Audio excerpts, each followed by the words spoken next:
editor of HR Professional magazine. I'm here today at HRPA 2018, and I have Adam Grant with me. He's our first keynote of the conference, so thanks for sitting down with us, Adam. Thanks for having me. So your keynote today is about originals, nonconformists. Can you tell me why that's an important topic for HR? Yeah, I think most organizations depend on original thinkers to drive change, right? So you want the people who are willing to question the status quo, who are comfortable saying, this direction we're taking might not be good, or our culture actually needs some work. And I think that so often, HR doesn't get to play a strategic role in organizations. And so if you can understand more effectively how to champion original thinking, it's much easier then to shape the culture, the practices, and even the vision and strategy of your organization. Okay, so I know for a lot of HR professionals, we're in the mindset of following the rules, setting the policy, enforcing it. So why is it important to kind of go beyond that and think about disruption? Well, I think if you only follow the rules, then you're in a position where it's really hard to innovate. And I think in the long run, right, we know that the organizations that die are the ones that do things the way they've always been done.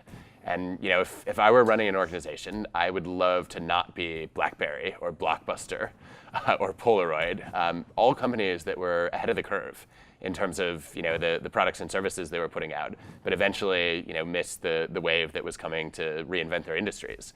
And I think that HR actually has a critical role to play in this because HR is responsible for bringing the people in, for motivating people, for retaining people. And so if you can sort of master finding, developing, and retaining your best original thinkers, it's a lot more likely that you end up disrupting as opposed to getting disrupted. And now you say something really interesting, and that is that friendly managers aren't necessarily effective managers. I know we've all probably kind of struggled with that. So any thoughts on that? Yeah, so I was actually fascinated by this. So there's a personality trait called agreeableness, which it actually exists around the world, but it's particularly common here in Canada. And agreeable people tend to be warm, friendly, nice, polite, welcoming. And I've always thought what you want to do is take your ideas to those people because they're going to be the most enthusiastic cheerleaders and supporters. And they are in that conversation one-on-one. But agreeable people hate conflict. And so they end up, being a little bit reluctant to advocate for an idea if it's countercultural or a little bit, unconventional. Whereas disagreeable managers, they might be gruff and tough on the surface, I would say, but underneath they often have other people's best interests at heart.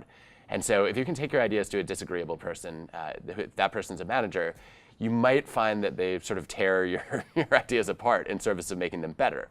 But if you can get them excited about it, they will run through walls for you. And so they end up being much more committed advocates. There's some evidence gathered here in Canada that highly disagreeable people actually experience more joy in an argument than in a friendly conversation. And so, there are people who, if you bring them your idea, they will just say, I cannot wait to fight this uphill battle. They're not only more motivated advocates, they're also more credible advocates. Because if you take somebody highly disagreeable, what will often happen is they'll say, wow, George has never liked an idea in 32 years. And the fact that he's excited about this idea must be really promising. So one more thing that really interested me is you said the values that an organization has when they're getting established aren't necessarily the values that are going to help them succeed later. So can you tell us about that? Yeah, there's a really cool study of over 200 startup founders in Silicon Valley over about 15 years. And the question is, if you look at the blueprints that they start out with, the core values that they embed in the company at the founding, how do those predict the success and failure of their startups? And what's really interesting is there are three kinds of blueprints that you see when it comes to who to hire, which is obviously a critical HR question. The first one is a skills blueprint that says, look, I have a job description and I'm looking for people who bring a certain set of capabilities to the table. And there are some founders who say that's the way to go, right? I need a certain kind of engineer in tech, for example, and so that's going to be my main focus. There's another blueprint, though, that's more about stars.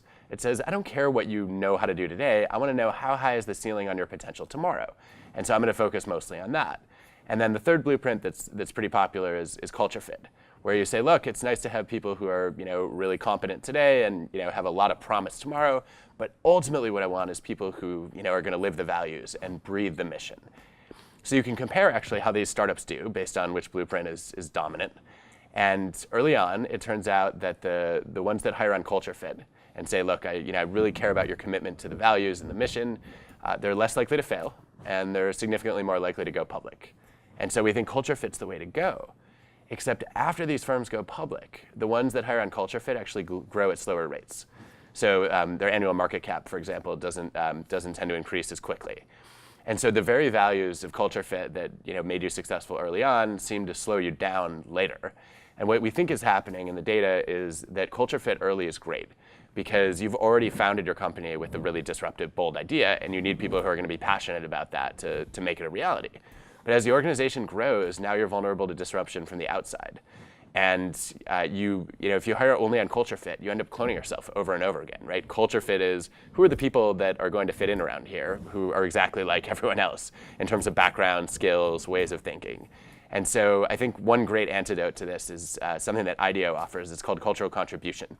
They say instead of asking who's going to fit in around here, ask what's missing from our culture, and then try to hire the people and promote the people who are going to bring something that's absent and enrich that culture. Fantastic. Okay, well, thank you so much, Adam, Thank for you. sitting down with us. We appreciate it. My pleasure. I'm Liz Bernier, and this is HR Today.